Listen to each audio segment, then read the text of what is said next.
Hello दोस्तों, मैं संदीप चौधरी अपने YouTube channel reasoning and math solution में आप लोगों का स्वागत करता हूं। देखिए, मैंने आप लोगों को अभी तक पढ़ाया था रीजनिंग का चैप्टर न्याय निगमन। आज हम देखते हैं एक मैथ का चैप्टर एलसीएम एचसीएफ। एलसीएम और एचसीएफ आपका पूरे मैथ में काम आने वाला चैप्टर है, तो जान लेते हैं इसके बारे में। छोटा सा चैप्टर है, यदि आप इस चैप्टर के बारे में अच्छे जानकारी कर लोगे तो आपको पूरे मैथ में ये चैप्टर काम आता रहेगा। और इस चैप्टर में आपको दो चार पॉइंट लिखाऊंगा, उन दो चार पॉइंट में पूरा चैप्टर खत्म हो जाएगा और वो जो दो चार पॉइंट हैं वो आपके हर एक चैप्टर में काम आएंगे। यदि आपको मेरा चैनल अच्छा लगता हो तो सब्सक्राइब करें, मेरी वीडियो को लाइक करें, शेयर करें एंड कमेंट करें। ज़्यादा से ज़्यादा आप जितना शेयर करोगे, लाइक करोगे, उतना अच्छा मैं आप लोगों को रेस्पॉन्स दे सकूँगा। तो चलिए एलसीएम एचसीएफ देखते हैं। एलसीएम लघुत्तम समापवर्तक। तो देखिए एल सी एम, एल का मतलब होता है लोवेस्ट। एल का मतलब क्या होता है? लोवेस्ट। सी का मतलब कॉमन, एम का मतलब मल्टीपल, यानी कि सबसे छोटा, लोवेस्ट, मल्टीपल, लघुत्तम समापवर्तक। ठीक है, तो चलिए इसमें भी यही लिखा है, वह छोटी छोटी संख्या जो संख्याओं से विभाजित हो सके, क्या कहते हैं उसे? एलसीएम। ठीक है, जैसे 9, 12, 15 का एलसीएम क्या है? 180। यदि हम 9 का टेबल पढ़ें तो 9 का टेबल में 180 आता है, 12 के टेबल में 180 आता है, 15 के टेबल में 180 आता है। तो 180 वह छोटी छोटी संख्या है जो, एलसीएम क्या है? वह छोटी छोटी संख्या जो तीनों के टेबल में आती है। तो 180 क्या है? छोटी छोटी संख्या है जो तीनों के टेबल में आती है। ठीक है, इस तरीके से हम पढ़ते हैं अब एचसीएफ। एचसीएफ क्या है? महत्तम समापवर्तक, यानी कि highest common factor. Highest common factor. Highest का मतलब बड़े से बड़ा, कॉमन का मतलब जो दोनों में कॉमन हो, और फैक्टर का मतलब इनका गुणनखंड।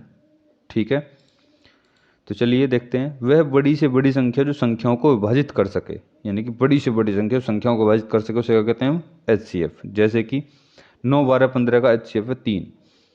इसका मतलब ये है, हमने यहाँ तो देखा था एलसीएम में, तो देखा था 9, 12, 15 के टेबल में जो संख्या आएगी, और एचसीएफ हम देख रहे हैं 9, 12, 15 को कौन सी संख्या डिवाइड कर देगी, यानी कि 9, 12, 15 किस किस संख्याओं के टेबल में आता है। तीनों के तीनों एक ही संख्या के टेबल में आने चाहिए। वो संख्या क्या है? 3।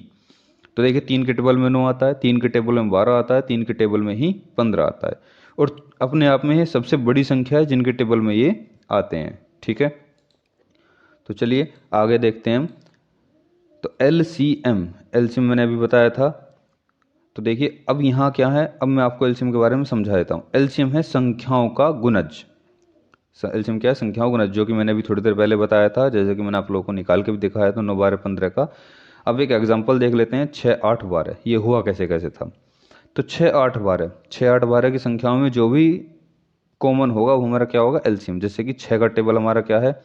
6 कम 6, 6 दूनी 12, 6 ते 18, 6 चौक 24, 6 पंजे 30। हमने कुछ नंबर लिख लिए, 6 का टेबल लिख लिया है। ठीक है, 6 का पहाड़ा।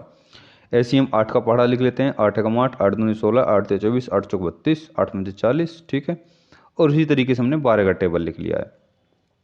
अब जब हमने तीनों टेबल लिख लिए हैं तो हमें निकालना है एलसीएम क्या होगा। तो देखो एलसीएम, अगर हम तीनों में कॉमन देखें तो तीनों में कॉमन क्या है? ध्यान से देखिए, यहाँ क्या है? 24, यहाँ भी क्या है? 24, और यहाँ भी क्या है? 24। तो तीनों में कॉमन क्या आया? 24। ठीक है, तो इसलिए हमारा आंसर क्या हो जाएगा? 24। क्लियर है बात? बात समझ में आई? तो एलसीएम क्या होगा हमारा? 24। ठीक है, जो तीनों में कॉमन आया, तीनों के टेबल में कॉमन आया। इसी तरीके से हम एचसीएफ देख लेते हैं। एचसीएफ संख्याओं का गुणनखंड। तो मैंने बताया था संख्याओं का गुणनखंड होगा, बड़ी से बड़ी संख्या होगी अपने आप में। देखो ये थी छोटी छोटी संख्या, तीनों में देखो सबसे छोटी संख्या 24 से डिवाइड हो पा रही है तीनों से। ऐसी संख्या को गुणनखंड में क्या होगा? बड़ी से बड़ी संख्या।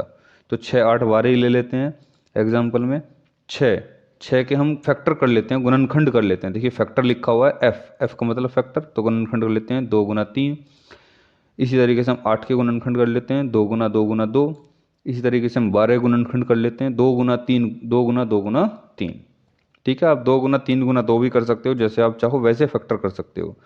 फैक्टर करने में कोई समस्या नहीं। अब हमें देखना है एचसीएफ, एचसीएफ क्या होगा। तो देखिए सबसे पहले क्या है हमारा?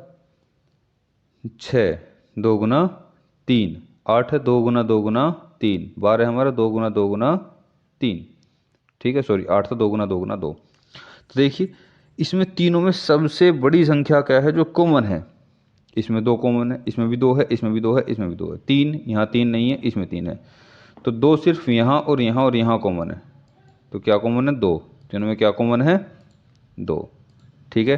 तो हमारा HCF क्या होगा, बड़ी से बड़ी संख्या, तो बड़ी से बड़ी संख्या क्या है हमारी 2। क्लियर है ये बात, तो बात समझ में आई। तो LCM क्या है हमारा, HCF क्या है, सभी लोगों को समझ में आ गया। तो देखिए जितना आप ज़्यादा ज़्यादा मेरे चैनल को लाइक करेंगे, शेयर करेंगे, सब्सक्राइब करेंगे मेरे चैनल को, उतना ही ज़्यादा से ज़्यादा मैं आप लोगों को क्वेश्चन समझा पाऊंगा, अच्छे से अच्छे क्वेश्चन बता पाऊंगा।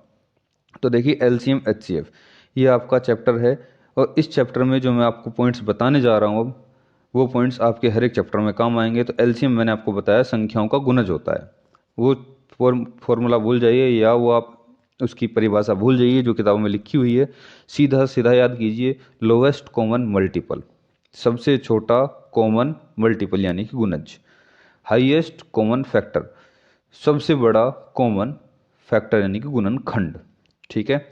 तो आगे देखते हैं हम LCM HCF। मैंने आपको बताया था कुछ पॉइंट्स लिखाऊंगा, तो देखिए मेरा पहला पॉइंट है A, B गुना HCF बराबर LCM, और ये आपका यहाँ नहीं, हर एक चैप्टर में काम आएगा ये पॉइंट, ठीक है।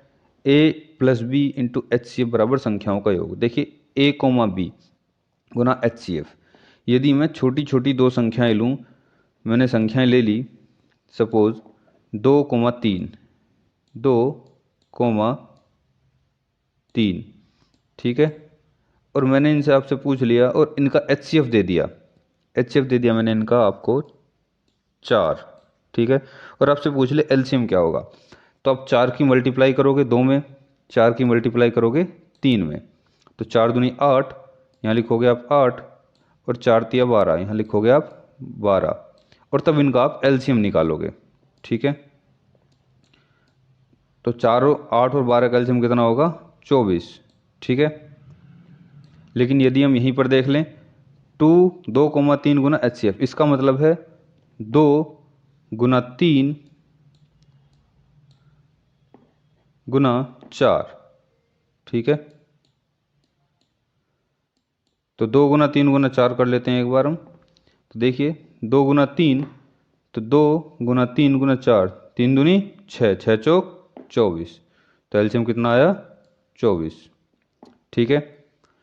इसी तरीके से A+B इंटू HCF, यदि हम इन दोनों को जोड़ लें और HCF की मल्टीप्लाई करते तो हमारा संख्याओं का योग आ जाएगा। इसी तरीके से हम अगर आगे बढ़ें तो A अंतर B, ये होता है डिफरेंस, गुना HCF बराबर संख्याओं का अंतर। इसी तरीके से अगर हम दोनों का अंतर निकालें और HCF से मल्टीप्लाई कर दें तो संख्याओं क्या निकल जाएगा अंतर, ठीक है। अगला है HCF गुना LCM बराबर पहली संख्या गुना दूसरी संख्या, ये देखिए आपको किताबों में भी लिखा हुआ है, HCF गुना LCM बराबर पहली संख्या गुना दूसरी संख्या, ठीक है। इसके बाद देखिए मैंने आपको लिखाई है 4 पॉइंट, ठीक है, कुल 4 बातें और सभी प्रश्नों के उत्तर। देखिए 4 बातें हैं, A, B गुना HCF बराबर LCM, तो A गुना B दोनों के आपस में मल्टीप्लाई करो और HCF की मल्टीप्लाई कर दो, क्या निकल जाएगा LCM। यहाँ पर देखिए 4 पॉइंट हैं और चारों पॉइंटों में आप लोगों को कम से कम 2 चीज़ें दी होंगी, HCF और LCM दिया होगा, HCF और A रेशो भी दिया होगा। अब ये A रेशो, ये A और B है क्या, A और B हैं अभाज्य संख्याएं, आपस में क्या हैं अभाज्य संख्याएं, छोटी से छोटी संख्याएं हैं वो, जो हम संख्याएं निकाल देते HCF से डिवाइड करने के बाद जो भी बचेगा वो हमारी छोटी छोटी संख्या होती है, A और B अभाज्य संख्याएं, ठीक है। यदि आप लोगों को 4 पॉइंट मालूम है, 4 पॉइंट आप याद रखते हो, तो आप हर एक चैप्टर में इनको फॉलो कर सकते हो, और ऐसा नहीं है कि LCM HCF में ही काम आएंगे, ये आपके को जो पॉइंट्स हैं ये आपके पॉइंट्स अनुपात समानुपात में भी काम आएंगे, ये पॉइंट्स आपके पैसे निकालने में काम आएंगे, जो पैसे वाले क्वेश्चंस होते हैं, जो आपके नल और टंकी वाले हैं, पाइप टंकी वाले हैं, या समय कार्य वाले हैं, जितने भी क्वेश्चंस हैं सभी में ये चीज़ें काम आएंगी आपकी, ठीक है। तो LCM HCF की 4 बातें याद रखना, क्लियर है बात। तो जय हिंद, जय भारत। धन्यवाद। मेरे चैनल को लाइक कीजिए, सब्सक्राइब कीजिए और मुझे कमेंट कीजिए, ज़्यादा से ज़्यादा मैं आप लोगों को समझा सकूं, बता सकूं।